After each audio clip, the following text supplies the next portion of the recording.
This conference will now be recorded.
That we could go ahead and put on the consent agenda from infrastructure and Yes, send it sir. to the city council meeting? Yes, sir.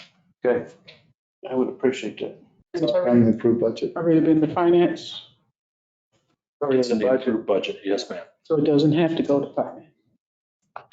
Uh, believe that's the finance consideration. Yeah, it has to go to finance and there are current changes that council voted on.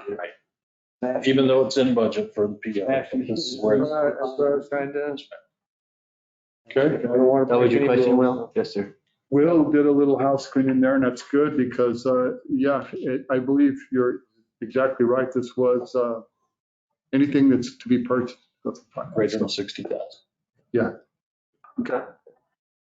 Well, Mr. Chairman, unless somebody else has any other questions, I'll make the motion to move agenda item 2, which is the recommendation of approval of PO requesting the purchase of a new Parks Department zero-turn mower from Simpson Norton Corp. in the amount of $69,440.41 to the Finance Committee. Motion by Counselor Cavan and second by Counselor Moore.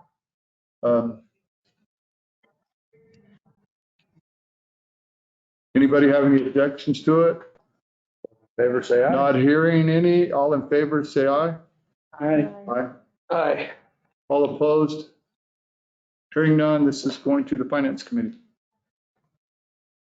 Thank you. Let's see, second one is the recommendation of the PO to purchase a new golf course rough mower from the same group, Simpson Norton Corp. This one's in the amount of $106,512.98. All right. You're gonna speak on the golf course as well, I'm sure. Sure. That's right. Someone wants to jump up here. Well, Kim says you got it. It's actually the exact same thing. We asked permission to send this to finance and then full council for the purchase of a rough mower. Hit the button. It's $106,000, Simpson Norton purchase agreement. We go through here, we also have a current quotation. It is a budgeted item. That's permission to purchase it. Budgeted item as well. Budgeted item as well, and you can see that's what a new one looks like. And if we can see the total dollars on that, didn't we, Chad? Yes, sir. So the actual quote was budgeted for 106, the actual quote came in at 104. So every little bit counts. Nice. Is this for the greens or Rough mower. this is for the roughs? Yeah. Mr. Chair, if I could, they have two rough mowers with the floating decks. One is basically for parts. We've been keeping the other one alive for a little while now. If we ever lose that other rough mower, we never catch up to this, particularly in the summer months with that golf course. So I'd asked Mr. Burrows and his team to put this on this year's budget. It is in budget. It would have to go to finance. Okay, and if we don't go forward here, we'll never find our balls again, right? Yeah. Get a whole lot. Okay, any more questions from anybody? Mr. Chairman, I'll make the recommendation to move to finance the approval of the PO requesting the purchase of a new golf course rough mower from Simpson Norton Corp. in the amount of $106,512.98. Do we want to go with the quote of 104,442? It's, the quote came in a couple of thousand less. So by the time it hits finance, it's going to say 104, right? Yeah, like slide There you go. 104. Okay. So my earlier talking about us just putting this on consent from here was because I don't want to have to deal with this in finance. Gotcha. I'm going to be chairing that meeting. Ooh, Since everybody's going to be off in Nevada, but Actual cost, 104, there we go. We'll make sure we get the right quote on that. Yeah. we're going to, whatever that figure is. Yeah, whatever that figure is, we'll see it in finance. yeah, 104,000. Perfect, Arnold seconded. and Counselor Arnold seconded, and any objections to this? All in favor of this, say aye. Aye. All opposed? I am hearing none, so Yes, approved. unanimously. Thank you. 1, 2, 3, 4-0, and we're moving on to item number 4. Consider the approval of the transit to purchase 2 new Arbuck Spirit of Freedom 12 plus 2 passenger buses from Model 1 Commercial Vehicles Incorporation in the amount of $198,193 for each, grand total $396,386. And this does include GRT. These buses will be purchased with a statewide price agreement that expires 1/27/25. And you're speaking on this, is GRT to be included on? Would we not be exempt on this one here? There may be some pieces that would have GRT, but normally no. Okay, thank you. Okay, so the New Mexico DOT contacted me and said, hey, we want to give you 2 buses. We want to be able to extend your buses from 12 to 13. And we also know that you've applied for 1 replacement. And so these are similar to the ones that we have purchased that are all 6 of the non-CDL buses. This one also is non-CDL.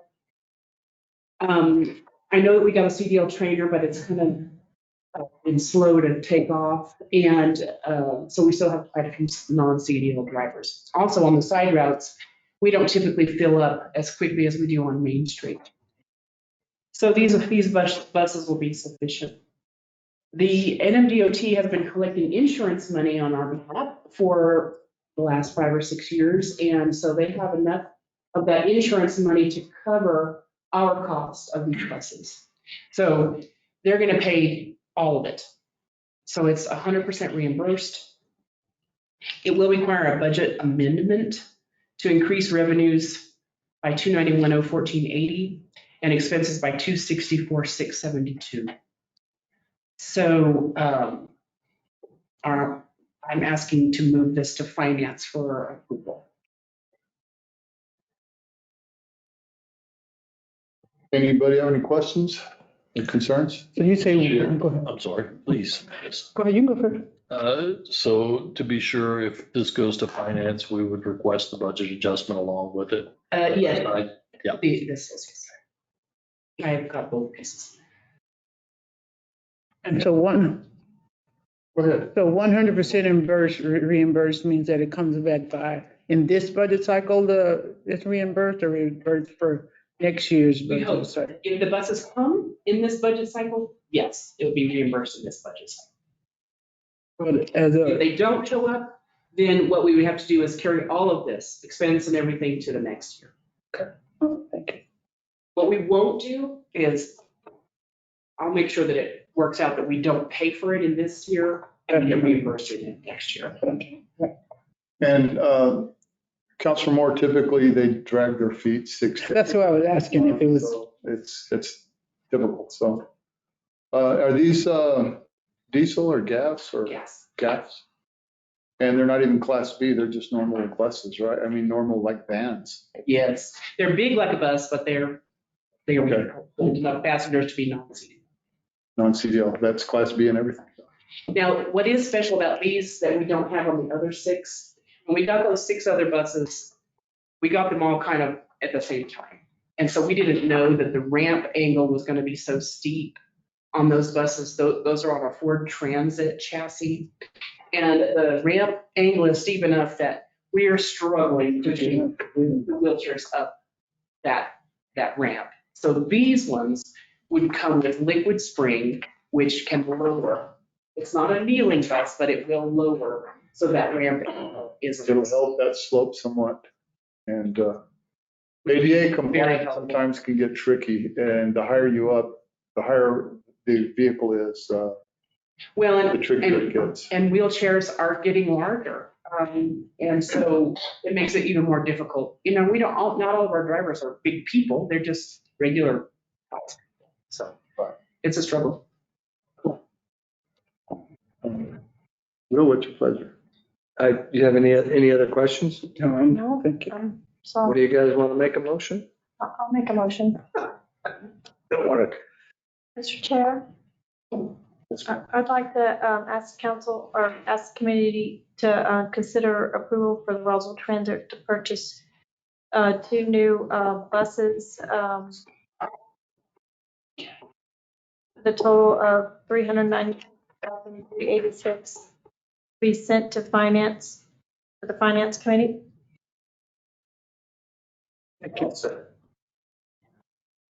A motion by Counselor Arnold and second by Counselor Kevin.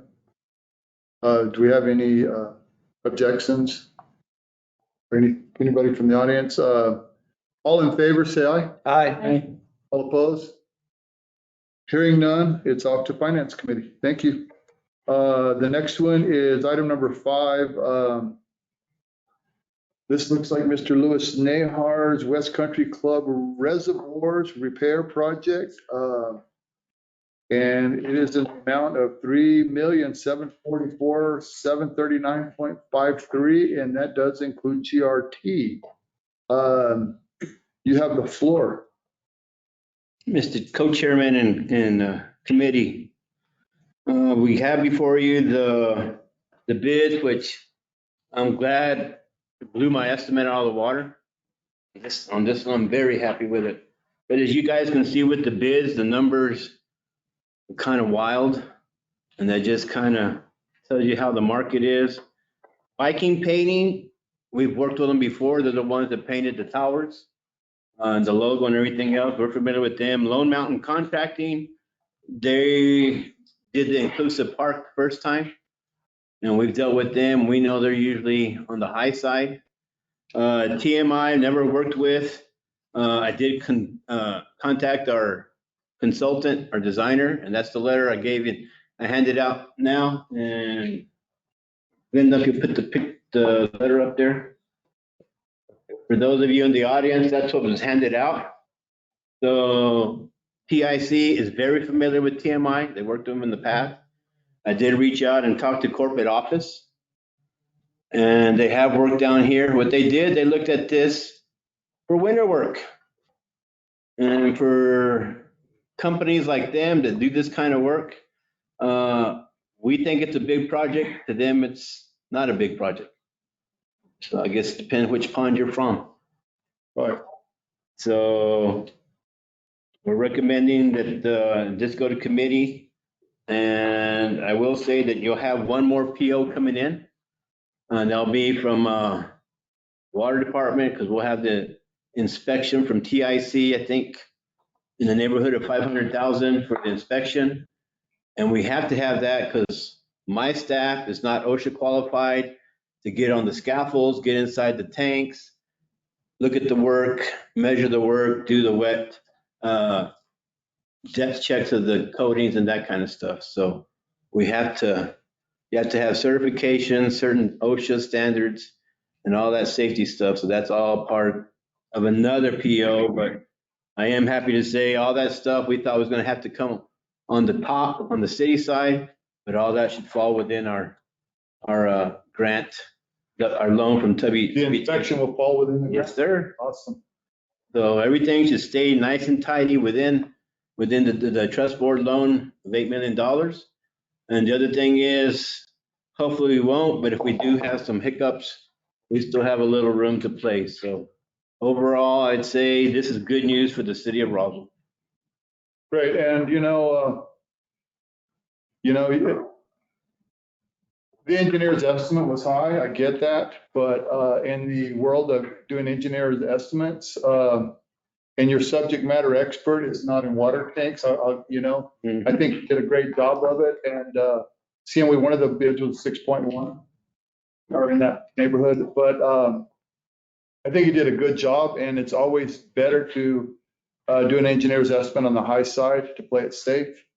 And I seriously, I got to give you kudos. This is a good thing. Anybody that says any different, that we were misled, hasn't been in the world of looking at engineers' estimates and sometimes looking at the bids. So it's a good thing. We have to go to the bank with engineers' estimates, especially when we do a request for proposals.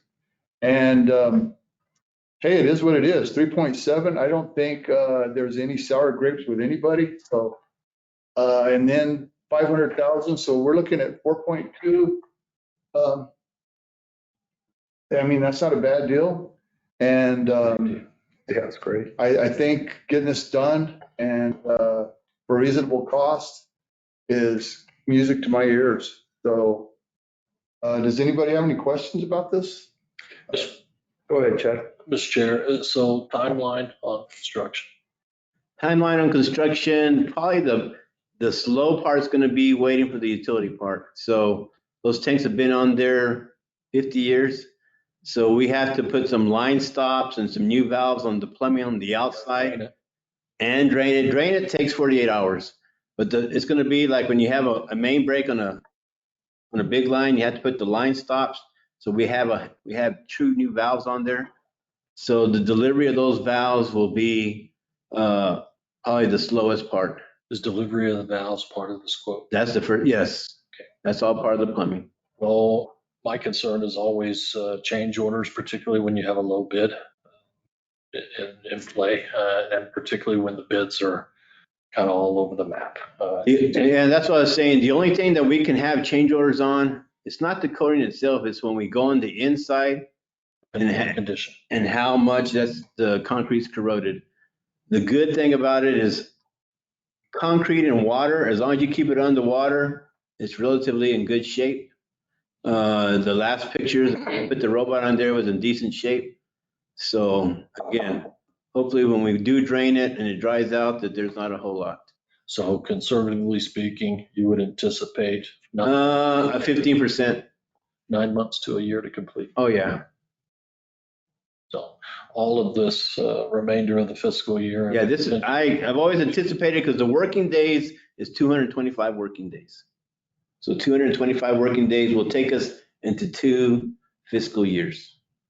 And with consideration to our hottest months and highest consumption of the year being in the summer, the months ahead are the time to do the construction. Correct. And if we could get one tank back online by hopefully summertime, that's what we're going to be shooting for. And that's why we want to do the line stops and new valves on the 2 lines coming outside of it, so we could put one back online. And that's the way our specs say, you do one at a time. Thank you, Mr. Chair.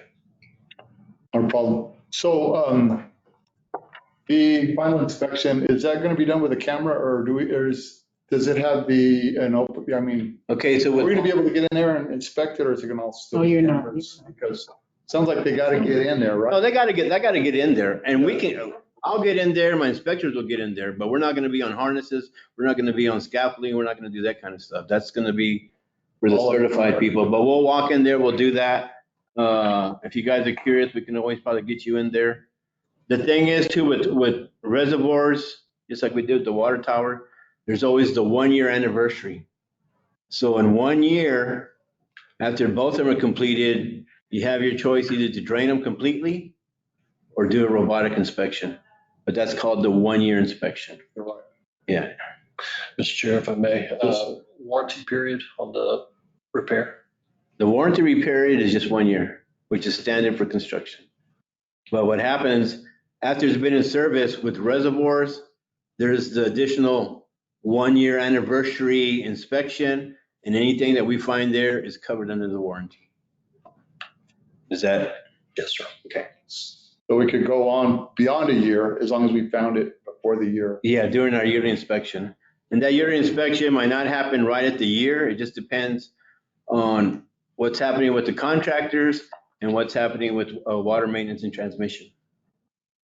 And if I'm hearing you correctly, this won't be a disruption in water service whatsoever, because you're going to do 1 tank and let the other one work, I guess. And then That's what we plan to do. uh, That's what we plan to do. that's the plan. That's the plan. So when you do drain a tank, When we do drain a tank, where's all the water going? we drain it back into the 48. Okay. So there's a 48-inch coming from the hill. Uh-huh. So you just drain it. You just open the valve, you close the other one out. That's why I'm saying We don't add water into it. It's just slowly. theoretically, they tell us that we can drain 1 tank at a time. If we can't, then yeah, we're gonna lose them both. But I guess my question is, when we drain it, is it going to be by consumption or just go into wastewater? by consumption. Thank you. Okay, perfect. And if we do lose one, it's a decrease in pressure. We lose them both, a considerable decrease in pressure in the north side of town. How long before we determine whether we have to drain one or both? Once we put the line stops, once we start draining it for the line stop, we'll find out. That'll be the first thing we find out. The good thing will be we won't drain it till we have all the parts, put the line stops. Once we have the line stops and the valves in, then probably, hopefully not more than 30 days that we would have one tank back up. And you would be the lead on this project. Yes, No pressure. I'm not worried. We've done the Kerr reservoirs, we did the water towers at the base. Kerr reservoir was a steel tank, we had to replace the bottom. But that goes with, that's why I'm confident with the loan that we have, the prices that we have, we even have room for a little extra. Great. Anybody in here have any questions?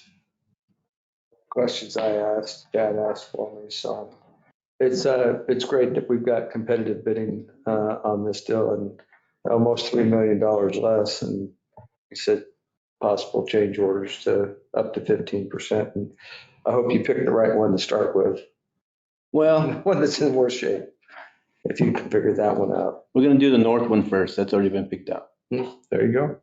Good stuff. What's the reasoning? Because it's in worse shape. We do have, if you guys need some light reading, we can send you the reports of the last inspections and stuff. Pictures, lots of pictures. Sounds good. It's a great savings, and I hope, to echo the words of the city manager, that it's not any change, you know. They usually rear their head, but I hope if they are, they're minuscule and we can go forward with this. We can handle the little ones. Yeah, and then this is a concrete reservoir, so we're not having to replace Yeah. floors. You just do some jackhammering and you grout it in. Of course, we're gonna put primer, then 2 coats of epoxy on the inside. So the entire inside will have epoxy coating as well. Nice. Good. The estimated useful life of the repair? How long before we have to come back to it? At least 30 years. 30 years. And if you remember the conversations with Lorenzo on the lift stations at the base, we had, in 2000, we went in there and coated the lift station at the base just to get it by a couple of years. That was in 2000. Yeah, I remember that conversation. So we've changed out pumps, we've changed out valves. The coating is still there. Louis, what's the age of these tanks? And if we ever had to do anything like this with them before? It seems like they've been there since I've been here in Roswell for 62 years, but I don't Yeah, know. they're from the 70s. And I don't like to look a gift horse in the mouth because I love a low bid.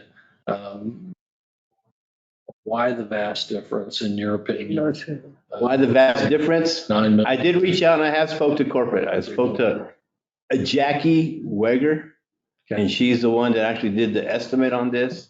The project manager's already reached out to us, Kevin Fitch. Again, to them, it's an easy job. Where we're over here worried there's not a whole lot of contractors in this area. Absolutely not. We had Minnesota, we had Nebraska, and one New Mexico contractor. But set of twins where you can do one at a time, you bring in, and they're looking for winter work. They're looking for winter work in St. Paul, Minnesota. But I made the mistake of saying Nebraska and they said, no, Minnesota. So, you know, it's a little warmer down here than Minnesota during the winter. Little. So they're looking, and that's what Jackie, it's a woman-owned company. So they're looking for winter work for their crews. And when you have twins, you just send down one crew. And their experience. Oh, very experienced, yes. And that's the come I reached out to her consultant. And they gave us a letter of support saying they've done with it. The lead inspector, John O'Brien from TIC, has worked with TMI as well. So they're new to us, but they're not new to the business. Mr. Chairman, you ready for a motion? Do we have anybody online that has any questions concerning the water tank rehab?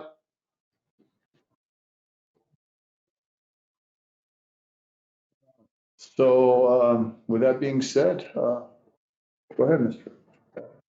Mr. Chairman, I'll make a motion to move agenda item 5, the award of ITB-25-002, which is the West Country Club Reservoirs Repair Project, TMI Coatings, in the amount of $3,744,739.53, including GRT, and moving that to finance. Second.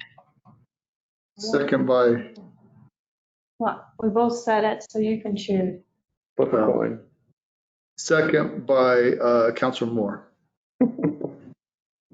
Okay, we had a motion by Will, a second by Counselor Moore. Any objective to this?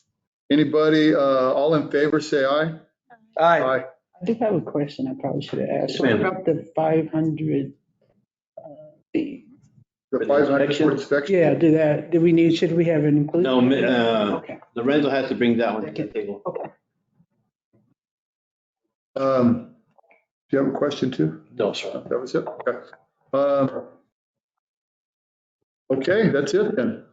We will move on to non-action items, number 6. Mr. Chairman, Yes, sir. can I, this is a non-action item, and have a little discussion after our meeting Thursday night on water stuff? We have a little bit of conversation about where we're headed with this, and you know, one of the things that I'd like to see, if it's all possible, Chad, yes, is if we can try and hold a special meeting next week and advertise for it, so that we can have a workshop, as it would be, to make sure we know where we're headed before we have this special meeting in 14 days, so that it's not an all-out, not sure what we're voting for and all that other stuff. Is that feasible to do? I guess you'd have to ask the mayor about that. Yes, sir. I would like to ask the mayor, but I think that would be feasible and prudent. Yes, sir. Okay. I was actually going to ask, because the mayor had mentioned last week he was going to set one up for this week, so I was going to ask you where he was at with that. And I haven't spoken to him about But that. I think it makes it's got to be advertised. Got to be advertised for how many days? 72 hours. today. 72 hours? We should possibly do it Friday now, or Councilor Chapman, would you need anything from engineering for that? I'm not sure if that would be, you tell me. Is that something Why? that you, I mean, I think we need something from Lorenzo. yeah, Lorenzo is really the main person, and I think between Chad and Hess and Lorenzo Because the way I get it, you're kind of talking land projects and that kind of stuff. for the See, water yeah. bill.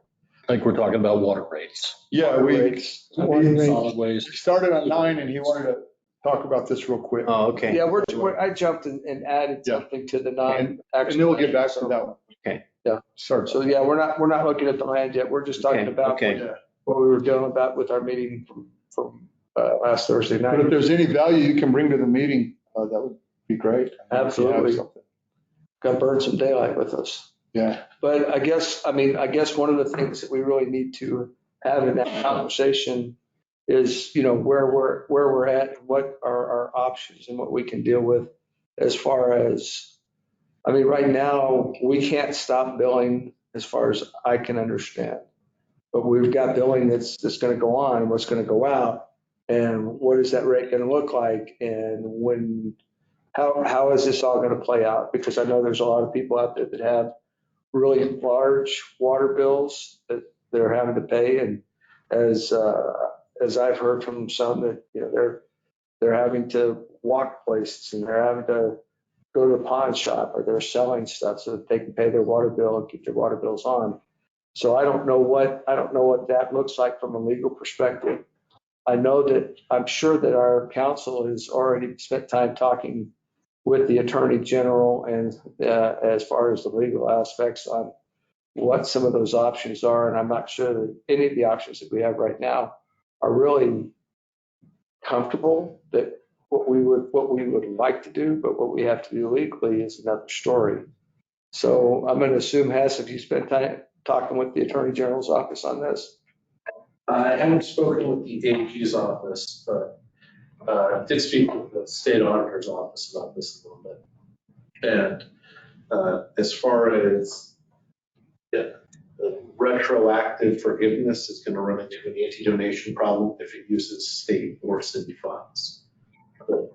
So there is the possibility, we still have ARPA money. So that money could be used for retroactive stuff because that's federal money. So it doesn't fall under the state anti-donation prohibition. There's other ways that you could build it out moving forward as well. So I think all of these things in this special meeting are a workshop, as it would be before we have our actual meeting 2 weeks, is going to be really important information for all of us to hear, so that when we do come into that special meeting, we can make a good decision on where we're going from here. Because really and truly, right here, right now, especially with this water stuff, the future of Roswell is where we're at and what we're talking about right now. And we can't continue treading water, because if we do, we're going to end up drowning. So we've got to get it right this time and help take care of our citizens. But at the same time, move Roswell forward and think about the future, not just right now. So thank you, Mr. And Chairman. my vision on this is there's 3 components. Fix the water rates. I don't know. Shame on me. I voted for it, but my ignorance was such that I didn't know the tier system. I didn't know the end outcome of it. It's one of those wasn't able to do a dry run and then say, hey man, well that looks good, or oh hell no, we can't do that. That information was withheld from you as well as me. And number 2, I'm not comfortable with the meters. I don't know about anybody else, but there's just some meters that are saying, well, if there's some that are out of calibration and we can fix those, because I've talked with Chantel, calibration isn't a big deal. I mean, it can be done, but we have to identify these people and say, look, it's your meter, let us calibrate it and let's move on. Because there's a lot of victims out there, and maybe they've had meter problems all along. And with these new rates, it's just, it's just expounded on how big their bill could be. And yes, I've heard the horror stories from some of my constituents as far as not being able to eat, borrowing money, pawning stuff as well, and walking to stores because they can't drive anymore. I mean, these are horrible testimonies, and I'm sure everybody's heard these, and they're bad. The third one is that, we have to have a vehicle to make everybody whole that we've overcharged. I mean, I understand the anti-donation clause and everything, but, if we took money from somebody that is wrongfully done, we need to make them whole. And that's all there is to it. We got to get the city back to trusting us, and we need to get this corrected. And I think getting a meeting together sooner than later, and everybody, I mean, man, we got one more chance to get this right, and we've got to do it. And I think collectively we can. I think we understand the repercussion of not getting it right from here on. So that's all I have to say about it. Mr. Chair. One question. Sure. So Chad, Hess, can you guys tell me what was the amount of money that the city used in the ARPA funds for the water bills back years ago during the middle of COVID, when those bills were being forgiven to some of the folks that didn't pay their water bills? Yes, sir. So that was ahead of my time. I think Hess might be able to answer that better, but $1 million. That was before my time too, but yeah, that's the number. I think it was a little over. Yeah. That was a little over $1 million, what I remember. Yeah. So, that's an option. So that's something to bring to the table Thank you. if we get this workshop together. Sorry. Go ahead. Councilman. question was that is how do we determine who's going to qualify for that type of situation? Okay, now the meters, you say there's a problem with the meters. We can spend all those millions of dollars and we can't go take them out and start all over. You know, I'm just saying that, and now I can see fixing some or going through there or we have to have a system where we have the people come in and if you feel like your bill was too high, let somebody come out and check it, the meter, first of all. Because if you used all the water, I'm sorry, you gotta have to pay for it. It may not be the $5.60, but you can't get it for free, you know, or do you go back to, and you can't, we already decided you can't go back to the old rate, but you still have to pay for it.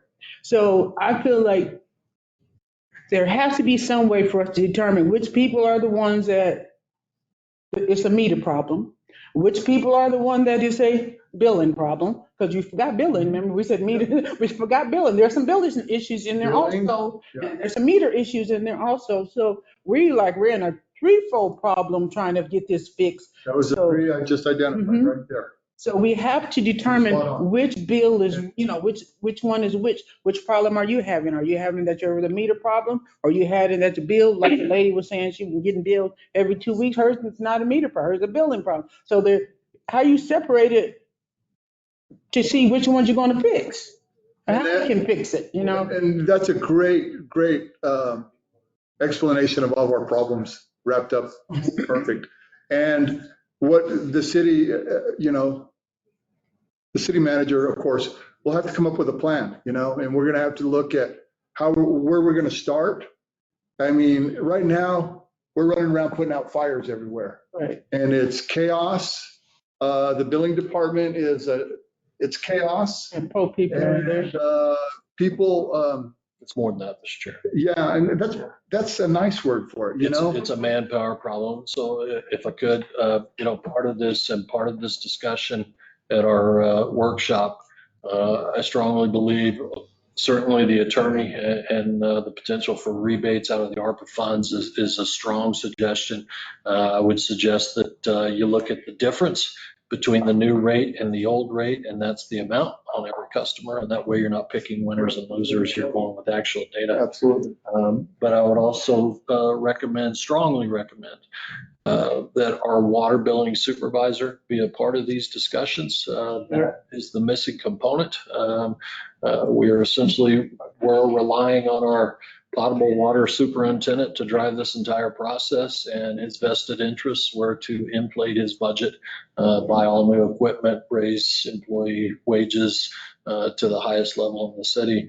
All of those things lead to intent and influence. And so I think that is part of our problem with this rates. I feel strongly that he knew exactly what these rates were going to generate, and that we were left in the dark intentionally on what these. I read a Roswell Daily Record article back in April that talked about the first 3,000 gallon rates going from $19 and some odd cents to $21 and some odd cents on 3,000 gallons. Well, that's misleading, particularly when you understand and know what the average consumption is. And I think a lot of our community did not know what their true consumption was. And I'll put myself in that boat as well. I've since then paid a lot more attention. Part of the issue is I think we need to have Mr. Alford, our water billing supervisor, in these discussions, because what is mechanically possible and feasible with the manpower that we currently have in that department. I'll tell you, in the last couple of weeks, we've lost several billing clerks, and so they have literally been drowning over there. We think we're going to be fully staffed both on the meter reader and the billing clerk side as of the end of this week. But I will tell you that they are still catching up on bills. Bills did go out late. My orders to them when we initially entered the billing cycle that was picking up part of June and part of July at the same rate was I want them correct before they go out. I would much rather them go out late in the billing cycle and be correct than go out on time and be incorrect. And we had issues with coding from all the way back to when Tyler was implemented. Solid Waste threw in the team of their folks to help water billing, accounting, all hands on deck. We audited our bills. We believe we got the coding issue correct. It was not correct before. So I think with that in mind, we also need to understand that our water billing supervisor is about to have a child. He and his wife are going to have a baby on the way very soon. And he is certainly willing to help us during this period, but he's going to have some other obligations that he has to tend to as well. So he needs to be a part of this discussion and this equation because manpower is an issue. We can make this better or we can make it worse. And up to this point, we've made it much worse. That's the truth. So I'd like to do this and fix this for the community as well as all of you. I think we didn't look at this strategically when we rolled it out during the highest month of consumption in the year. I think you need to address that going in this next cycle as well. And, you know, Correctly. strategic is a good buzzword for this because that's something that's going to have to take place. I mean, I think the community wants to see a plan. And once they see a plan and know that we've got direction and how we're going to go about executing our plan, I think the community is already up for an increase, but they're not up for, highway robbery.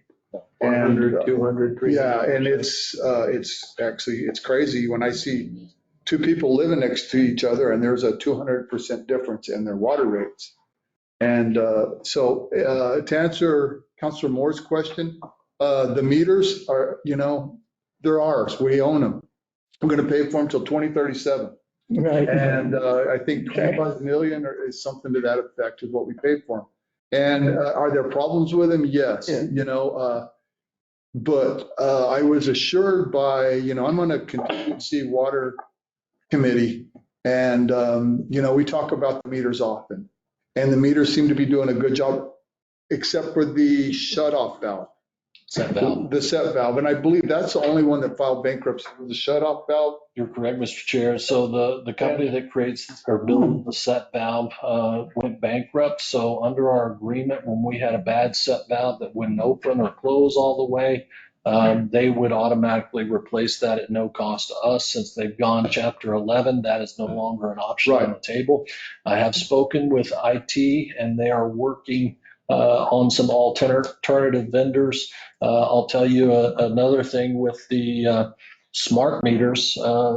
They were sold to this community, I don't know, 5 or 6 years ago when we implemented this, with the idea that you would no longer need staff to go out and physically shut off and turn on these meters. That's a huge cost savings in terms of salaries and benefits for those personnel through attrition over time. That is not the case. We've got the same number of people, and we have to have the same number because these meters do not work as advertised. What I will say is I've got IT investigating some companies that could replace our meters and set valves with new meters and set valves as we find the ones that aren't working. And one more point on that. The current smart meters operate on a 900 megahertz signal. That's a public signal. It's also what our Parks and Rec use, our zoo, our traffic signals, folks with radios. All these things tend to interfere with each other. And so that is a potential problem as well. And the other issue with, let's say we wanted to take a trailer around town that had sensor equipment to see which ones were signaling out properly. In talking to IT, you can either set these smart meters to communicate through a network, or you can set them to communicate remotely, 900 megahertz. But you can't do both, and you can't pick and choose. It's system-wide. It's one or it's the other. So if we're going to drive around town and pick up signals, we'd have to set the whole system to remote. That's, of course, relying on these sensors and equipment to operate properly. company. And that's why they're on the network right now.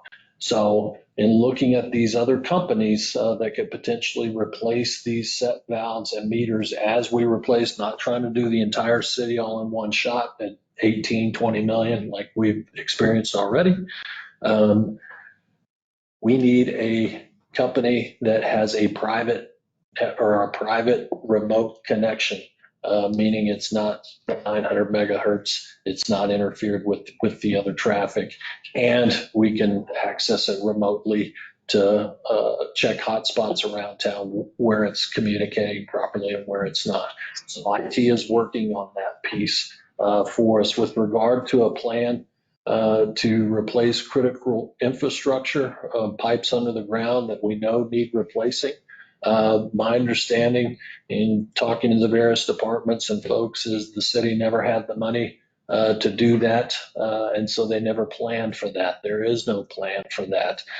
They've just been doing emergency repairs, but certainly if we're going to put together reserve funds to address that in the next 10 years, and I think that's prudent to do that, then we need to have a plan.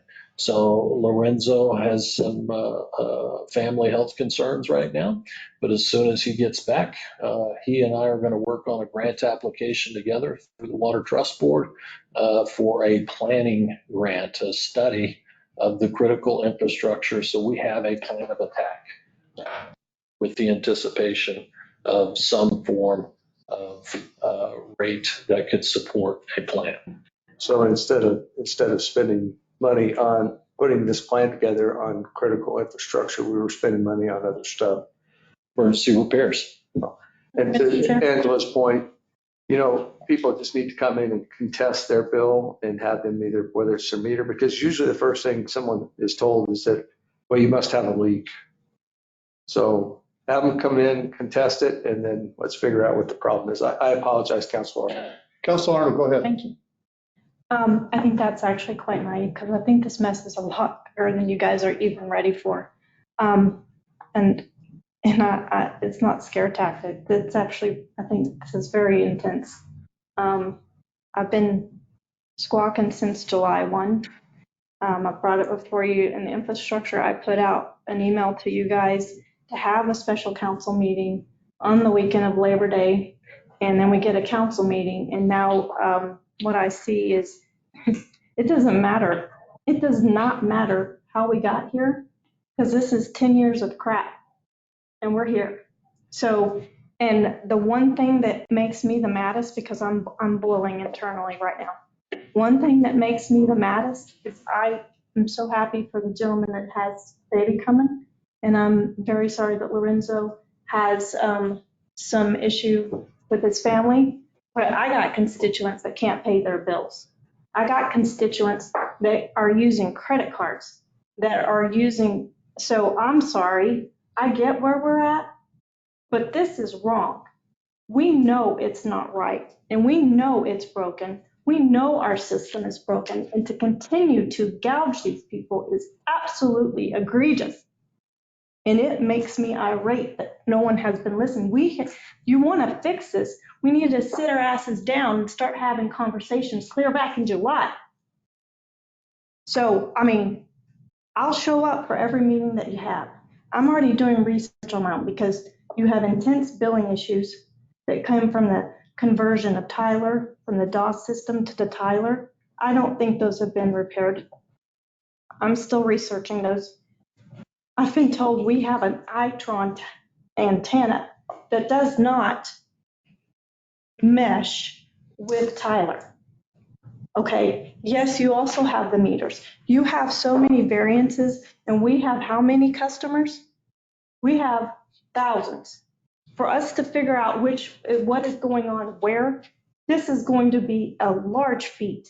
And I don't think it's one that our council or our admin should take on. Because if there is any liability and we continue, that in itself is dangerous for the city. We should have an outside company come in and research what's going on.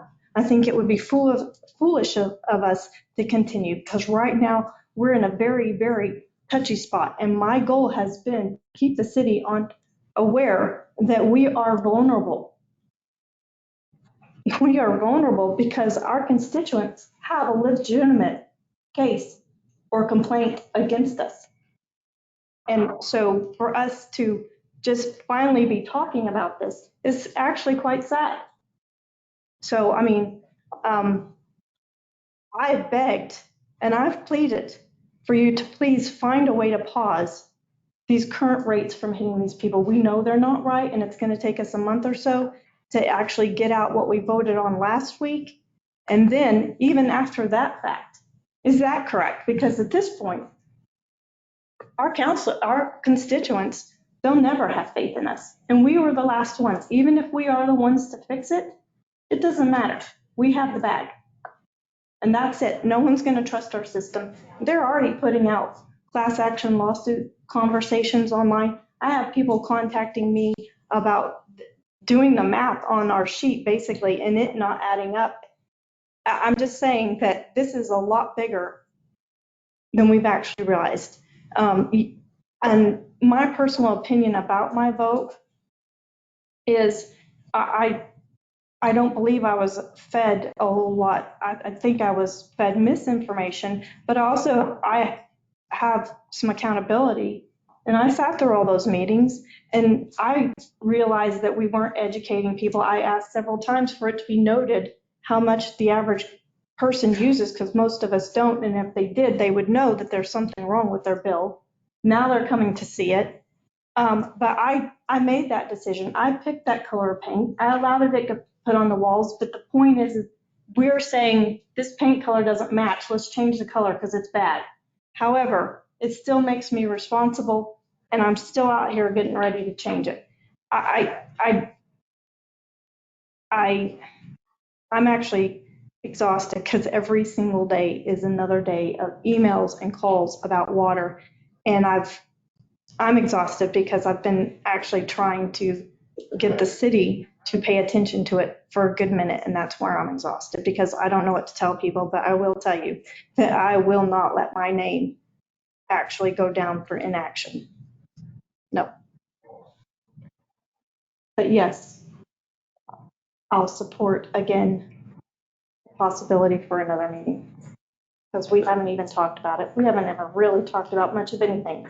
No planning, no nothing, no meetings. I've asked for retreats. I've asked for all of that so I could figure out where you guys are headed. Nothing.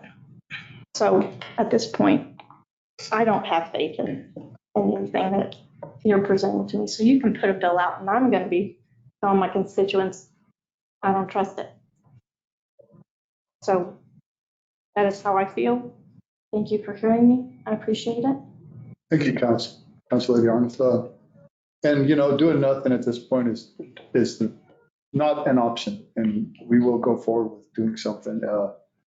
Yes, lady, you have brought this up, probably the first of many of us. And as this thing has gone downhill like a snowball and got bigger and picked up speed, sometimes it garners more attention. And now it's getting ready to ram right into the village. It has everybody's attention. And I know, all hands are on deck. We're trying to deal with it. And, I think a special meeting sooner than later is a great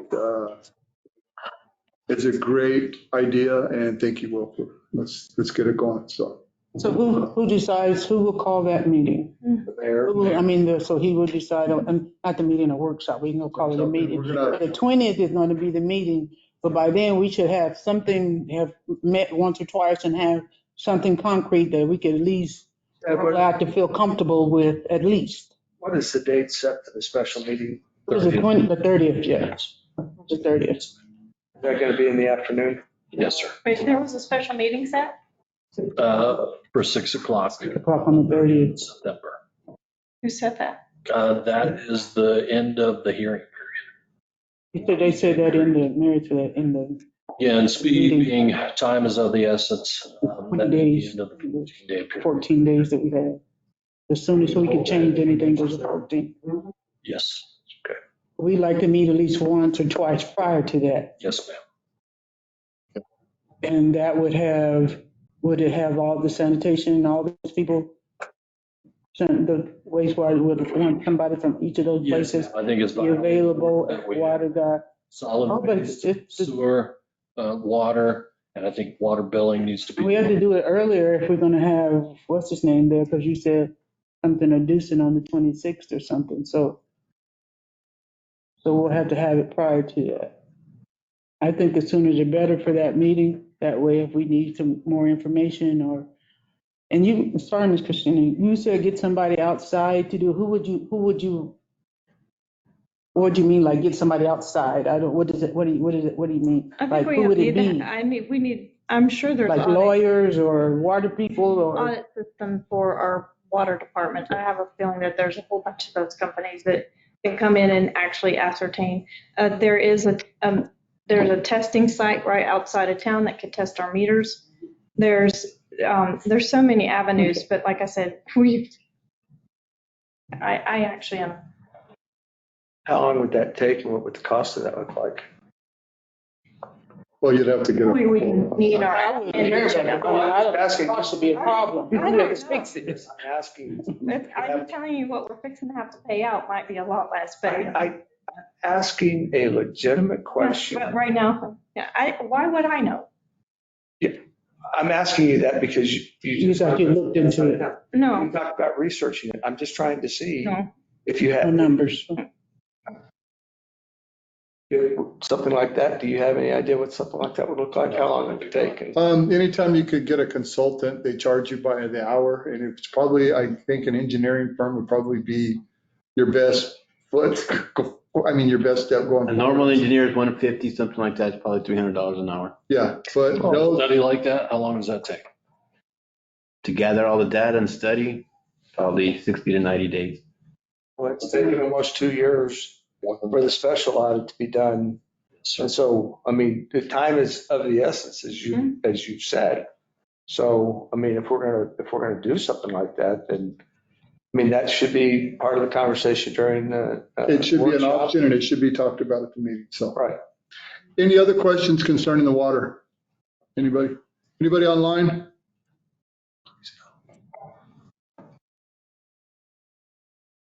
I see nothing.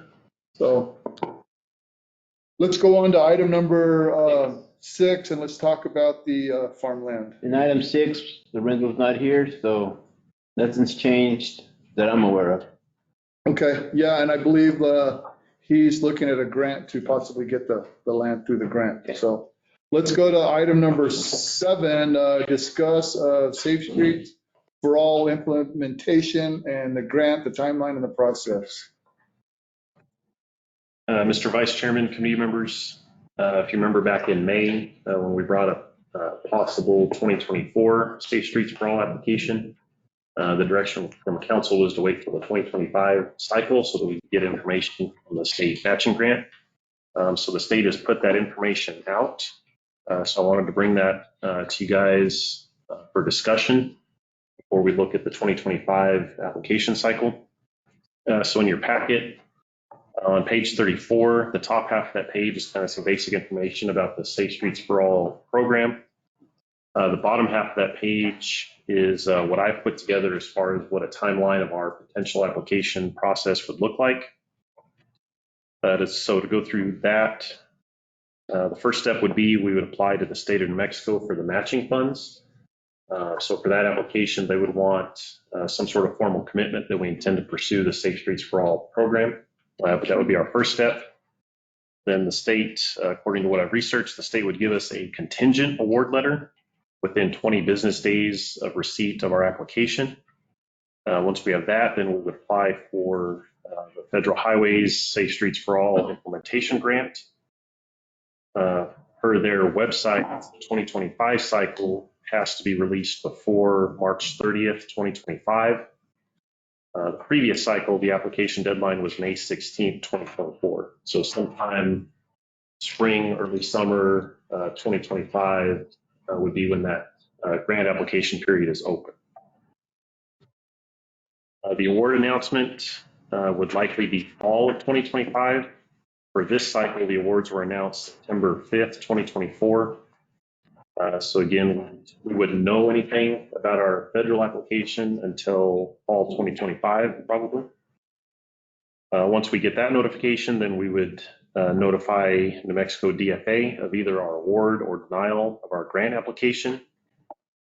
We would then get our funding agreement from the state DFA. Then I'm sure the DFA would be quicker than FHWA, then receive our funding agreement from Federal Highways. Per the wording in the previous cycle, the agreements are required within 12 months of announcement of awards. So basically, they're giving themselves an entire calendar year to get us a contract to sign.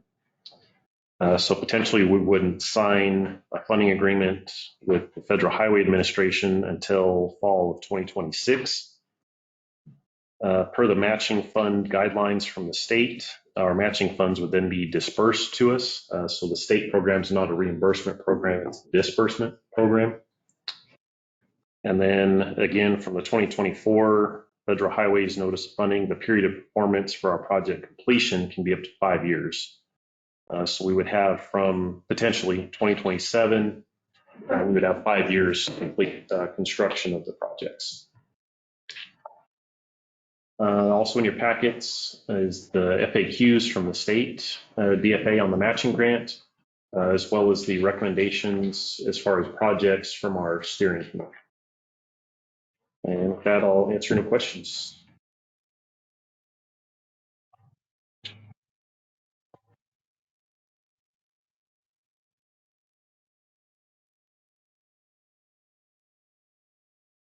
Anybody have any questions concerning this? And It's Ms. Rita over there that wants to ask.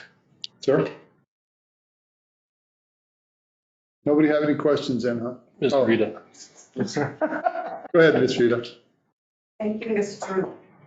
Chairman. Rita King Dorhofer. I have this piece of paper here. I heard what you said, James. This was in the packet. I heard what you said. Are we going to get money from the state? Are we going to get money from the county? For the last column over here, do you have this piece of paper? Yep. Okay. It says non-federal match. Who is non-federal? The state, the county? What happens if they say no? Does the city have $1,836,387 to pay for the matching for that match? So the process that potentially that I've outlined, that 20, DFA. the non-federal would be state DFA funds, and we would apply to them first.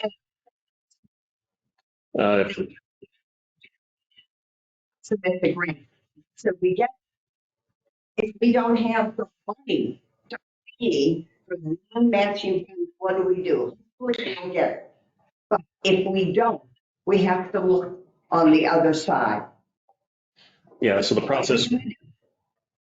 Yeah, so the process would be we would apply to the state first and get their agreement or denial first before we apply to the federal. Didn't you say, when do we have to do this with grant? I mean, I remember hearing that man talk to us and that they have designs, nice designs. Do we have almost $2 million to put if everybody says, no, Roswell, this is your problem? What are we going to do? I'm just asking. I think speed bumps would be a lot cheaper than almost $2 million. Seriously, we're having problems with money right now, aside from the water issues. Don't you think that we should try and resolve the problems before we tackle something else? Just asking. No, that's a great question. But from what I've read here and listening to Mr. McCormick's presentation, it's insinuating that we're going to go to DFA first. And once we get approval from DFA, plus we have to show our commitment, then the city would be out nothing, if I'm reading everything correctly. If all the stars line up, and your question is, well, what if DFA doesn't come through? We can back step right out of this baby, right? Yes, sir. We can. We wouldn't be out any money, and the constituents that call everybody say, what are you spending $1,836,000 $387 for when we're broke, when we don't have the money. I just want to make sure that we are doing a project, we are finishing the project before we take on another project, and we're not guaranteed the money. When the money comes in, that's great. But if it doesn't come in, I don't beg more. I don't beg to get money from people. We're not committed to doing any of that. What we have been committed to is paying a portion of the Safe Streets planning. But that's already been It's already in the budget. But we don't have any commitments to this.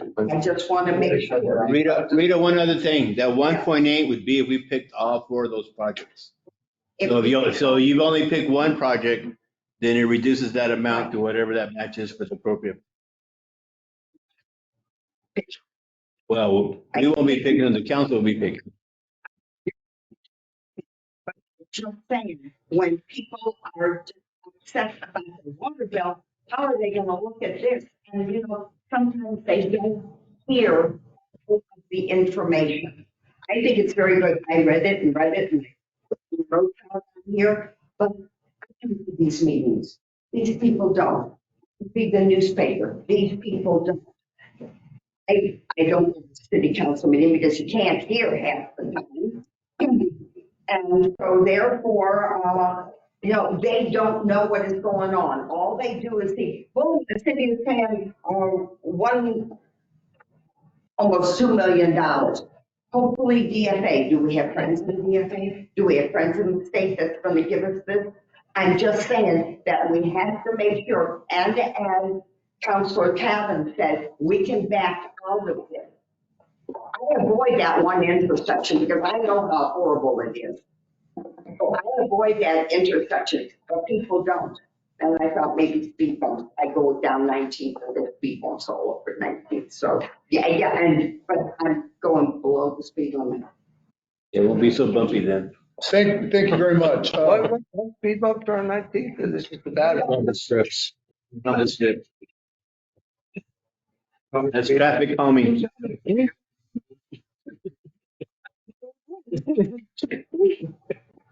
Okay, thank you, Mr. McCormack. Anybody else have any questions online, anywhere else? If not, we're going to move on to item number 8. Mr. Nahar, Roswell Transit, is that going to be you or is that going to be your backup? Vicky. The 6. The departments, they should represent themselves. Miss Becky Hicks, your transit. Yeah, this is your transit. You said I missed 6 and I was like, Miss Hicks. Well, you have your report in the packet. As you can see, when we stopped using the Blaze software, ridership went right back up. So it just wasn't working in our particular situation. wow. The way that we could have predicted that, but we didn't stay with it because we funded by FAA or FTA, sorry, because of our ridership, because we're seen as a high need. But if you lower our ridership, then we're not such a high need. Glad to see it go up. So this Blaze, you just lose the money that we paid on, that you just paid on it? Well, we didn't pay that much. It was a $20,000 thing and we got reimbursed $80,000. So Subscription. Pay that much, yeah. Okay. Subscription. yeah, and it wasn't in this year's budget anyway. So we were going to lose it anyway. So it's not like it was. Okay, all right, thank you. It just didn't work. It was designed for people to use it where they booked well in advance, 2 weeks or so in advance. That don't work. Not People, call you right now and say, come get me, which is what. people like to do. Any other questions? Thank you. Thank you very much, Ms. Hicks. My other report is fleet, which didn't make it into the packet, but I have. But you had a handout. Did everybody get the handout? Did you get a handout, sir? Yes. Yeah, I think they all got one before.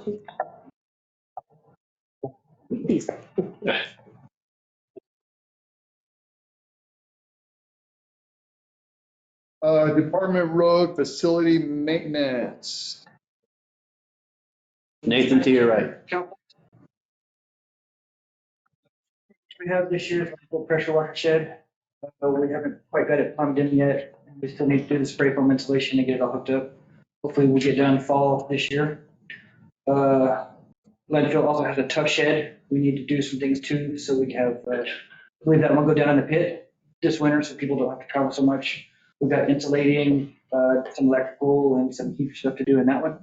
That should be done this fall, hopefully. Hospital flooring at the adult center was completed last Friday. That is done. Looks good. You should guys go by and check it out. Nice. The library, I've got bids due on the 19th of this month coming in for a new 30-ton unit, for a third 30-ton unit, so that the other rooms won't work so hard, it won't go down so long.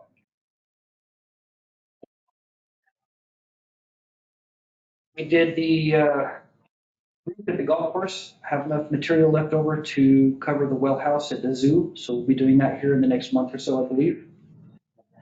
I still have the long-term population pitch control on top of City Hall and Convention Center. Doesn't appear to be working so good on this building, but it does appear to be working very good at the convention center. We dropped the population by about 20% over there.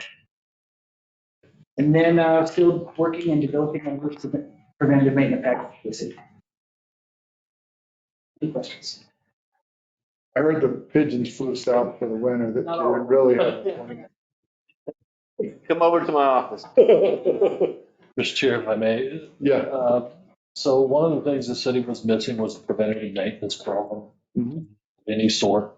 So just kudos to Nathaniel and his team. They've done a great job, certainly on golf's roof replacement, but also in making regular rounds at our roofing facilities. The two huge costs that we see, whether it's throughout the city's facilities, particularly at our airport, are roofs and HVAC units.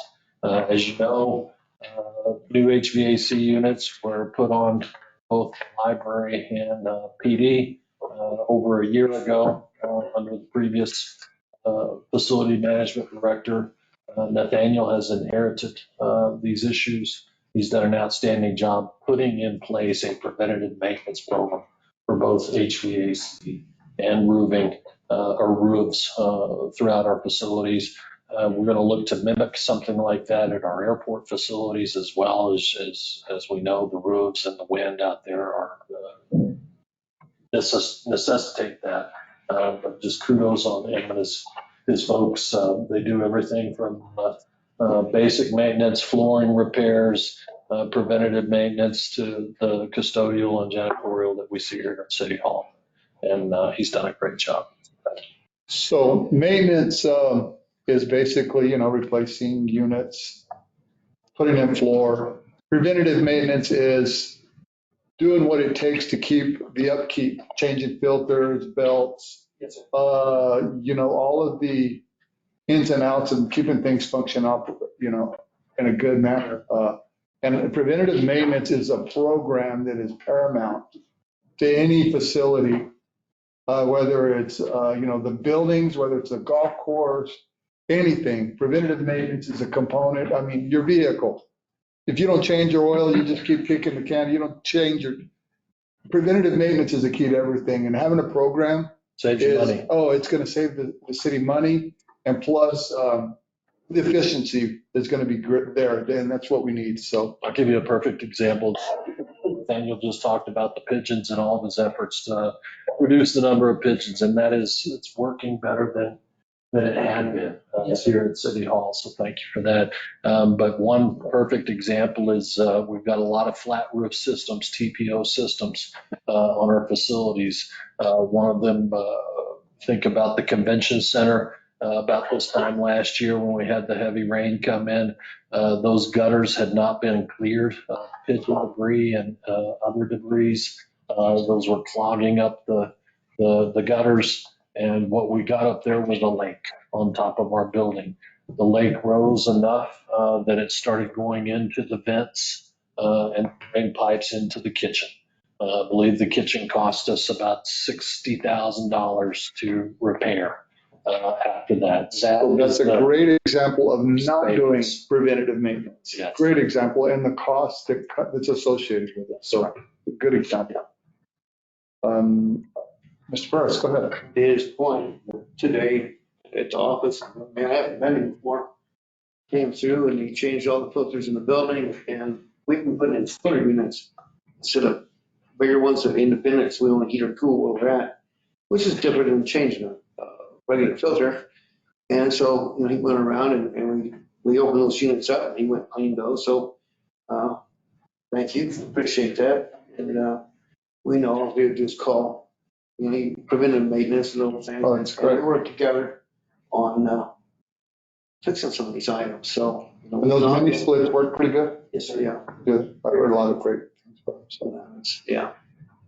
So to all of your all's points, you know, that's one of the things that the city has been notorious for in the past is not performing preventative maintenance on things. And whether it's the Yucca Center or Pigeon Park Pool or the police station or any of these other things, that you wait until it's so bad that instead of being able to fix it or having to spend a lot of money to fix it, It goes beyond repair. it goes beyond repair. And so that's one of the critical things that he has to do, and I think that we are doing, is that preventative maintenance. So Nate, thank you for what you're doing, Jim, and everybody else that is working hard to do that for the city of Roswell, because it's crucial. It really is. That convention center roof is a prime example where Nathaniel and his crew now have on a regular schedule, all these facilities, all these buildings, they take a high pressure washer and clear the debris on a regular basis at these facilities. That saves us from those types of things. Yeah. Is that something that would be put in the master plan? It could be, yes, it should. be. Those are things that. Yeah, it's I not think in there the needs to be existing a- master plan. It should be, but yes. you're exactly right. Yeah. We need to Absolutely. get that established because, and I think it's not just about establishing, it's also establishing, Executing it as well. Following through. well, and having a citywide focus of following that master plan. If it comes before us and it's not on the master plan, then we need to be very careful about actually passing it. I think there needs to be a culture created behind. Maybe a checklist or something. I concur. I agree. Great point, Councilman. Great. Anybody have any questions about concerning item number 9, facility maintenance? Anybody online? No? Okay. Listen, we're going to go to item number 10, solid waste. Committee Chairman, members, thank you. A couple of things I want to point out in my report. We're part of a utility bill as well. We go through a rate study, rate increase as well. However, our bill is a little bit. We had some feedback from our commercial accounts. So our commercial accounts are billed depending on the type of service and the frequency of service. So we're working with a lot of businesses. We're making adjustments as they did see an inflation in the bump. Residential rate of $3.16. So we've been having minimum pushback, feedback or staff from citywide staffing as well. We have been working with water billing with Ernest as well for assisting in adjusting the rates, having over 10,000 accounts that we went through manually. Individually, corrected, like Chad was saying, put them out accurate. Minimum 6 officials, all that stuff. How many people did you devote to that? 3 people full time. Also, 2 other new equipment. I just got an update today. Our new equipment should be here next week. It's going to be 2 side loaders and a rear loader. By the end of the week next week, we should have it here. So that's item number 5 on my further topics. I do want to bring your attention to page 59. You'll see some averages. The committee wanted to kind of take a look at the traffic that comes through the landfill, how many are coming, the tonnages. You can go there and kind of see the average of vehicles per day, the tonnages per day. So the average of money you make per day. Again, vehicles annualized. It's a significant amount of data there. You can kind of take a look at it, see how your landfill is working, how people are utilizing it. Our commercial accounts, our charge accounts, and our city vehicles as well. All the departments use this. So with that, not for any questions. Thank you for the graphs. I like it. It's a lot of information, a lot easier that way. Oh, yes. But Adam and staff was really grateful to put those things together for us, so.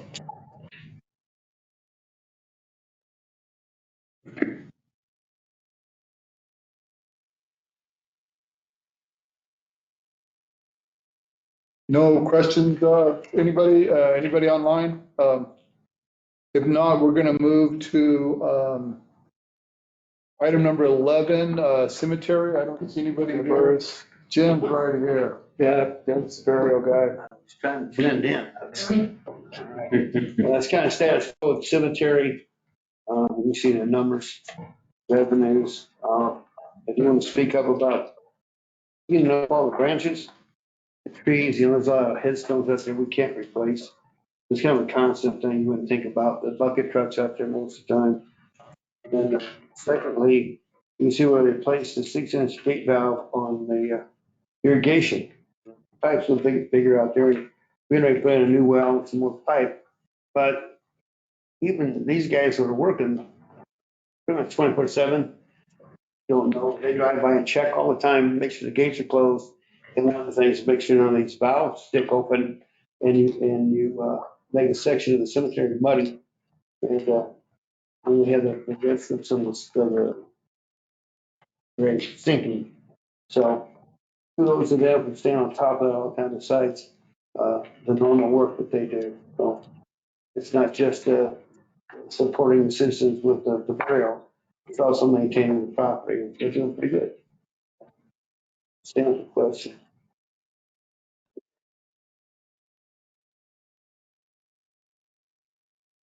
I have no questions from anybody to Mr. Burris. Anybody online?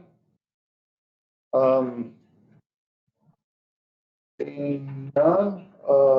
Thank you, Mr. Burris. Let's talk about the zoo. Yeah, keep going, Jim. Yeah, I'm standing here. The zoo's fine.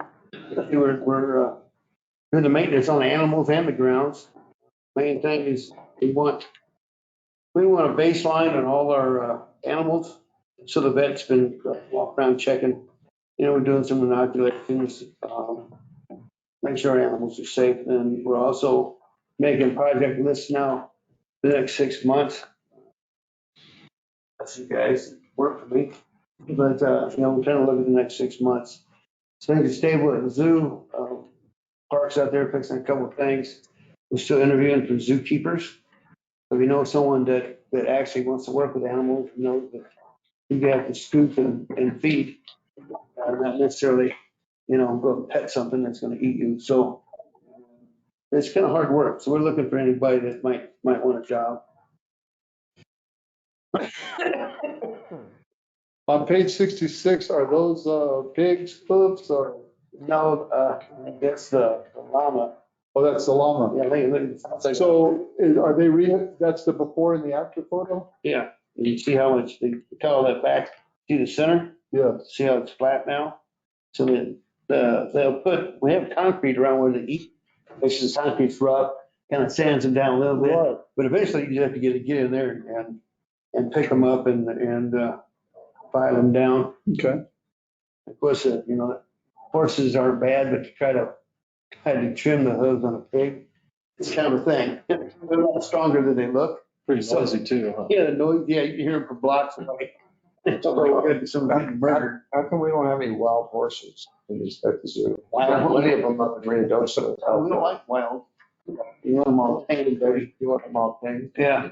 So yeah, there was quite a few. Got to trim their toenails. Yeah, trim them. It's funny, I was elk hunting this last weekend and I was behind a vehicle and all these wild horses were right there and the vehicle stopped. And all those wild horses ran up to the vehicle and got them all carrots and they all got a carrot and stomped on them. And I could not believe it. The wild horses maybe aren't so wild anymore, but I thought that was pretty crazy. Locals get pretty upset about you feeding the animals. Yeah, I'm sure. This was down in Tambar Canyon, so it's kind of a wave, but are we still catching cats and raccoons out there? Like Cats, crazy? raccoons, comes in. They all come into the zoo, they feel it's, Yeah, the river, the gates out there moved. So when the trash and stuff, we have water going down the river there, that they can keep going on out. Yeah. And Well, they dig around the fence, you know, you may not see them, but when you're there, they might head down. This Well, me and Mike, he's not here, is he? Me and Mike crawl under there to go fishing. So, yeah, we're trapping and we had some issues, so. Quite a few over there by the train tunnel, believe it or not, there's a hole there with raccoon family, so yeah, we gotta trap those and. They move in. What y'all do with them? Send them to animal control. Let them take care of them. We call animal control. They put them in the, Yeah, it's, you kill them. they rehome them somewhere, I don't know. No, we know they don't. You know they kill them. You know they kill them. They do, so. It's part of his tonnage report, right? So baseline on animals, make sure we're maintaining those in the grounds, looking for the next 6 months for the projects we're gonna do. And, trying to hire people. I'm gonna get some new animals. And we can make sure we get baselines on the ones we have. You know, just like having someone else come up, file the hooves and check the teeth, file the teeth down. We gotta get caught up on what we think's gonna happen. That's why the vets now walking in the zoo, and zookeepers have to watch animals for a little bit, see how they're acting. And they get a little bit older, so, we'll look at where you're gonna house the animals. We don't want to get in a hurry. You saw what happened, that we brought animals in and they left. So, parks guys and zoo, they're working on dig barriers, different fencing. We're also looking at the enclosures before we plan on bringing any more animals out. Actually, we can actually take care of them. And Mr. Burris, your last USDA inspection went really well. You go find When is your next, and that's unusual, Yes. in history. Yeah. When's your next USDA? And that was a critical one. Like, let's bring everybody and their brother and, the big book. After that, it's every few months they come out. And we do communicate. So if we have an animal that doesn't make it or it's sick, we actually communicate with USDA all the time. So it's, even though I'm not doing inspections, there's conversations all the time. So that's why, that we're fixing things and things are right. And we don't have to worry about anything. Your staff has done a great job. Yeah, I'm proud of them. Proud of them. So. Okay. You want to talk parks too while you're here? We're sure read it and have any questions about the zoo or anybody online. Oh, okay. Well, I was gonna ask anybody if they had questions on zoo parks. Oh, there you go. All right, Put it good. all together. Yeah, perfect. What do you want to talk about, parks?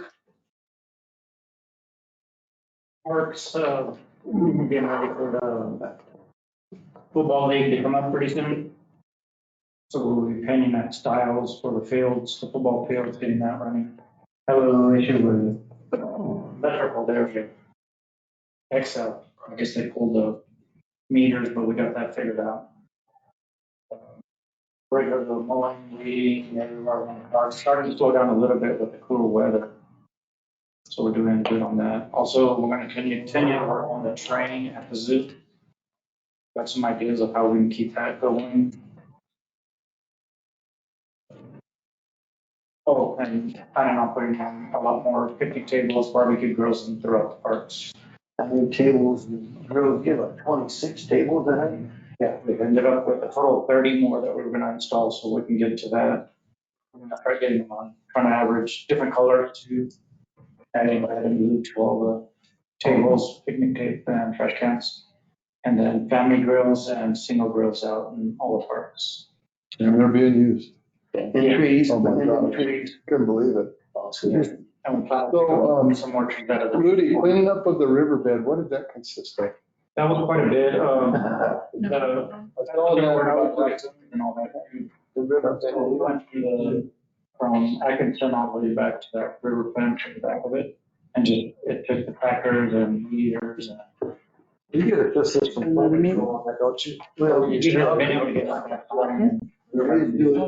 Because we need to find the raccoons and how they're getting in and that type of thing, and getting away from it. This was specialized then. Yeah, well, anytime you see Rudy and 20 guys, they're gonna take care of something. They've got their 410s out. Yeah. Well, yeah, we take care of business and then he goes back what he's doing. Now, I'll be calling flood control here soon, maybe tomorrow. There's some things get pretty tall over by the tennis courts. So give them a holler and they'll come out and brush hog all that. You know, we get complaints about weeds and mosquitoes and things. So we try to have vector control at night so that they'll spray. And then you also have flood control. So we try to work with the county. Won't the county come in and put some minnows in for the mosquitoes or whatever? Yes, they constantly putting those in there. Oh, right. So being on the county commission, I used to get emails frequently from Mr. Manat. Now I'm on the city council. I don't see those very often, but how is our mosquito stuff been down in that area, the river area off of? Well, they said go vector control, they spray and the sunken garden where we're at, that's actually where we raise the fish for the county. With them bony dudes look like minnows, and they'll scoop those up and they put them in puddles to eat the larvae before the mosquitoes. Nice. So you'll see a cooler on the back of that ATV. It's full of water and those little fish. So instead of putting chemicals in what could be your drinking water, we put fish in there, and then there you go. They take care of business. If it dries out, we raise more fish. Good stuff. Right? It's a lot cheaper than buying chemicals or hurting somebody. It's something that not everybody may know in the public is you guys do a great job of winterizing and getting ready for the winter. Yeah. So we've got water fountains up and down the bike trails and those types of things. When do we shut those off? We'll start, before we get the freezes, we'll try to leave 3 open. One on the beginning, one in the middle, and one on the end. So we'll insulate them a little bit and leave those 3 on. I was going to leave it on the splash pads to this month. And then we typically re-energize those about March. Yeah, about March. Okay. So, cemetery, I do have a crew out there for the whole week. Trimming trees that week. Training a bit as much as I can do and training for the newer guys on the truck. 60 people in the air with a chainsaw. Just training. That's good. We teach training constantly. Rudy, I will brag on him just a minute. If we even have a slow moment, Rudy does team building inside his garages, and he's never stopped. I remember years ago, they had team building classes at, it was at a museum, right? Museum. And he took those classes and the ones he liked, and he still makes a new team training even now. I'm proud of him because he's got a huge group, and it works out better if y'all work together, and we don't like drama, so I'm very proud of him. Did you actually brag on yourself enough this time? You usually don't. No? We put up pickleball signs and put up signs, you actually have like timers. Yeah, timers, and you also have the horseshoes. You have like certified horseshoe pits over there by the tennis court. And people are putting their dogs in there and shutting the gate. And they go play tennis, let their dog turn around and make sure you couldn't use the horseshoe pits. So we put some signs out there to stop that. And kudos to the streets, the engineering, skate park. All right, to be recoded. It's been recoded. Yeah, the repairs have been done. Yeah, so. Good job, man. So we tell you things. Speaking of bragging, have you talked about your tree replacement program around town, your tree farm? Oh, no, we can't do that. Well, Rudy, we hundreds of trees we put out. Cleaned up the tree farm. We raised up the tops, we get underneath the trees.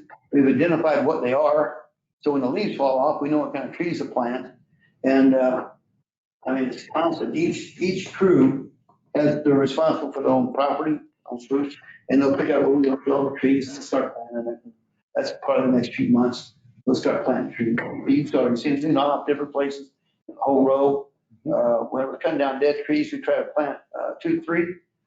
Take one out, plant 2 or 3, because we're in the desert, and how many going to make it?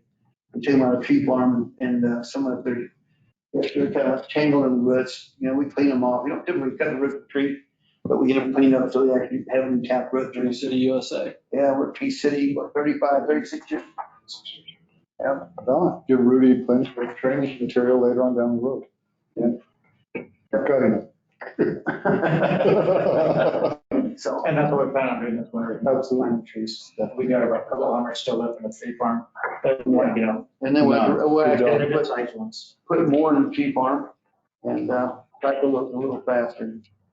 So pre-planning with all the picnic tables, trash cans, trees, like you said, getting rid of anything might be a problem with mosquitoes and safety.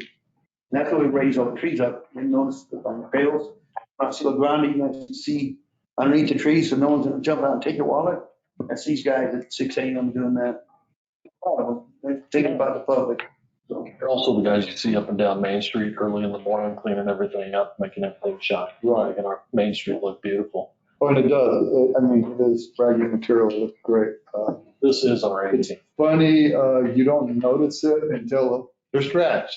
And then you're like, what is that? Yeah, but it's serious. You guys are doing a great job. And then the trees, I don't know, canopying them or whatever you guys call it, where you trim them all the way up. Yeah, it is. It's nice. They manage to just make some pop, so. Mr. Chair, like, just one thing on your radar, there's these trees right along across the street from the library. They're getting a little overgrown on the side. Across the street, we could put them in our. we're trying to get all the buildings, not terrible. Before we get a big snow and branches start falling. Yeah. Well, and Daniel's been working on the roads. We try to keep the trees off the road. And stuff and it's Guys better. do a great job. And, tearing up sides of buildings. So Rudy also does that. Same thing. We'll tend to do what we do. Yeah, just do it this Undercover. Very proud of him. And if you're, actually, everybody working on it. When you recreate 1:30. Yeah, it's the recreation. Keep going. Same thing. We're building some of our, practices out. Next month. And, we readjusted everything. Over at Aquatic Center, Rec Center, Adult Center, get readjusted. Now we're testing and off we go. So, tennis is going up a little bit and you can see a lot of brand new classes at the Adult Center. Which we're proud of. We're growing that population, in the pool. We've been doing, not showing them the pictures, but we've been doing a lot of, rehab work in the pool. This is warm with the ramp, the staircase goes out. No one ever utilized that. But if you go in the pool, you can walk in, zero entry inside also. You got a splash pad outside the zero entry, but inside. So about a wheelchair and a bunch of other stuff, and I'm very proud of the person that the very first one put in the wheelchair. Her husband was there, the other people were there. In the water, she went and she got and stood up a little bit. She stood up. Wow, that's impressive. And when she came back out, I told her husband and her, I'm very proud of you for even giving them a shot, So at that point, they told me she'd been bedridden for over 6 months. First thing she did was went out to the pool. Wow. Well, and then I went back about a month later. Her husband had her out there in the middle of the pool on her back, and she was trying to kick. I was like, my goodness. Went from I'm barely standing up. Like, what are you doing over there? You need to come back a little closer to the wall. And she was taking care of business. And I'm fond of that. We bought a couple more, you can call them kickboard, but also I can float you and let you exercise, or you can use them for resistance. To lift weights, pool play. And awesome. And then that's good. You'll see for the. It's been talked about maybe the attendance for the school come down a little bit. A lot of people homeschooling their children. So now we're offering classes for any of the homeschool kids and the teachers and the organizations that come to the rec center. We're doing PE classes for the homeschool kids because then we can see everybody. Yeah. Not like when we used to go on the playground and goof around. So now we're bringing them into the rec center. 45 years teaching elementary PE, so Yeah. I know what you're talking about. Yeah, we're letting them come to the rec center. But that's a new program. It was another niche no one was taken care of. The kids kind of talk to each other and learn to get along and, test their boundaries. So, I stand for questions. I think that's all the departments. Perfect.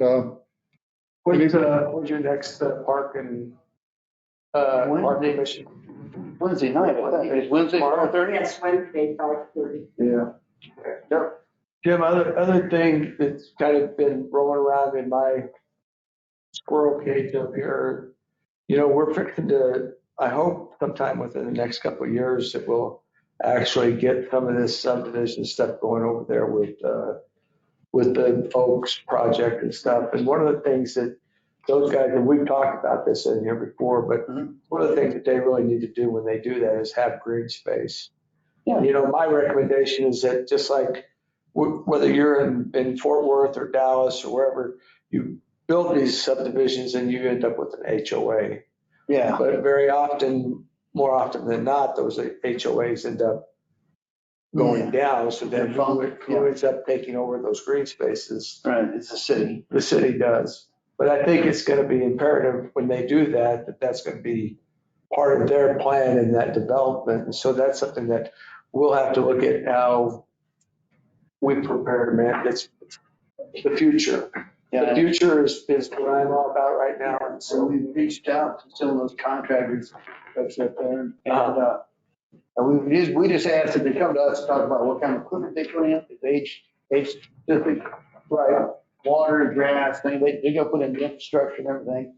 And, trees, get it going. I know you'll work with them. I'm just trying to be Yeah, out what here. we're thinking? Yes. Exactly. Yes, thank you. Perfect. No. Any more questions for Mr. Burris? Anybody online have questions for Mr. Burris? And that's in regards to cemetery, zoo, parks, or recreation. And I'd like to step up real quick. My wife, Mama, Vicky, and she's watching. She is watching. Oh, geez. All right. Hey, Vicky. Anyhow, she won Volunteer of the Year for all the. Really? Wow. Good job, Vicky. In the state of New Mexico. So, Wow, with a state of New Mexico. yeah, and I know we just did this thing at Wow. Bitter Lake. Kudos. And there's a state woman, they love Mama. She's got to write some magazine articles, but we were teaching about pollinators, and the state come down just because she was there. And we're just getting going again, two new knees and a hip. See the old folks coming up. But, yeah, just old and antique. Anyhow.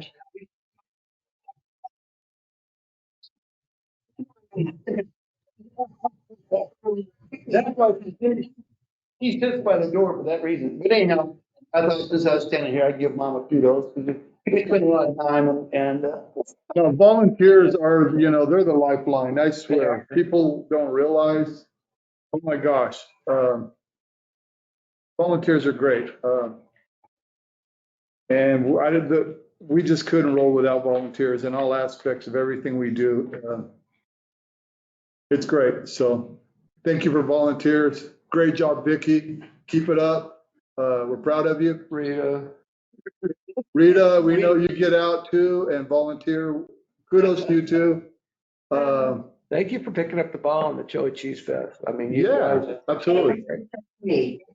I said, you guys.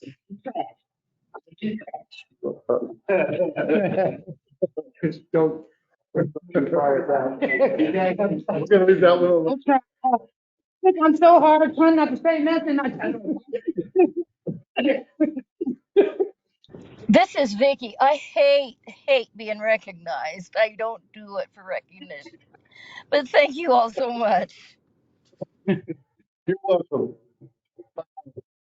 Let's move over to street department. Sweet Lou. Okay, street department, do want to recognize Monica Baraza.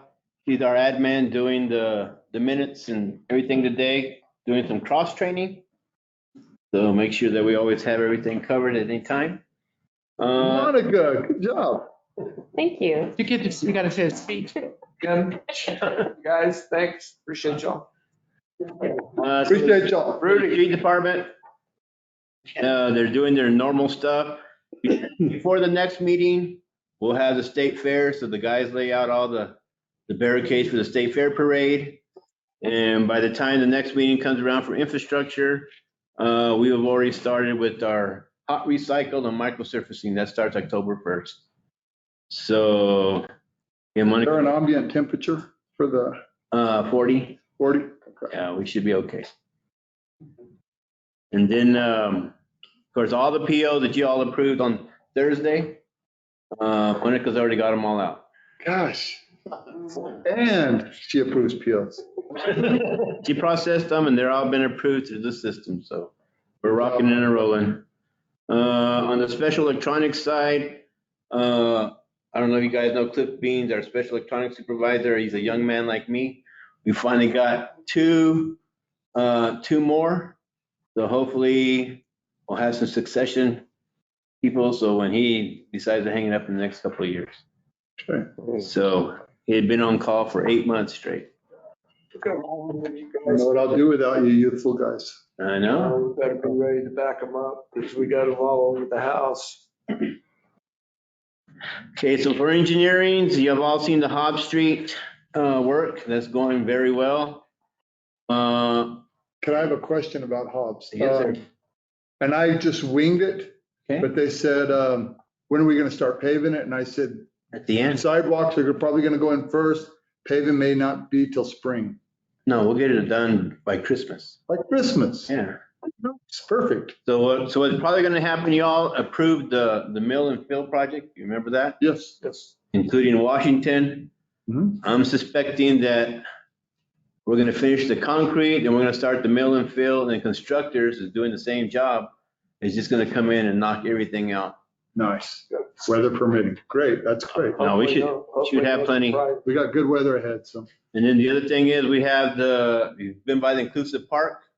Yes, The shelters are up, I saw that. with the lids.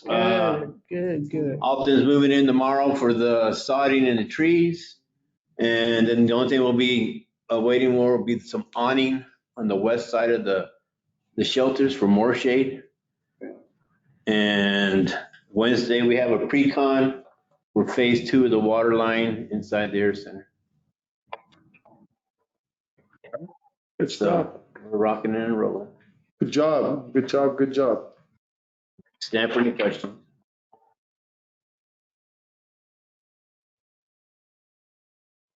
Any questions of Mr. Nahar? Anybody? Anybody online questions for Mr. Nahar? Going once, going twice. Appreciate everything you've done, Mr. Nahar. I know you've been very busy, you and Mr. McCormack, and thank you very much. And Monica for keeping them honest over there too. Thanks a lot. And let's see, central control. Utilities, we have no people here. Okay, and of course, water maintenance and transmission. I don't see Lorenzo here. Wastewater treatment. Fleet maintenance. She handed out her. Gave us a report. Give us a Talked report. about it already. Read it at our leisure, I guess, and we can. And any questions of Ms. Hicks on the fleet maintenance? Anybody now? Going once, going twice. Online, anybody have any public participation they would like to inflict on us? Going one. Gotta be in. Go ahead. Rita Kane Dorhofer, very narrow, unstriped Chicago Club, soon to be the University of Miami Hurricane mailbox. Council haven't brought up the chili cheese. There are 3 of us that are putting it on because we think it's good for Roswell, but we could not do it without the help of the city. There are so many city departments that have stepped up to the plate.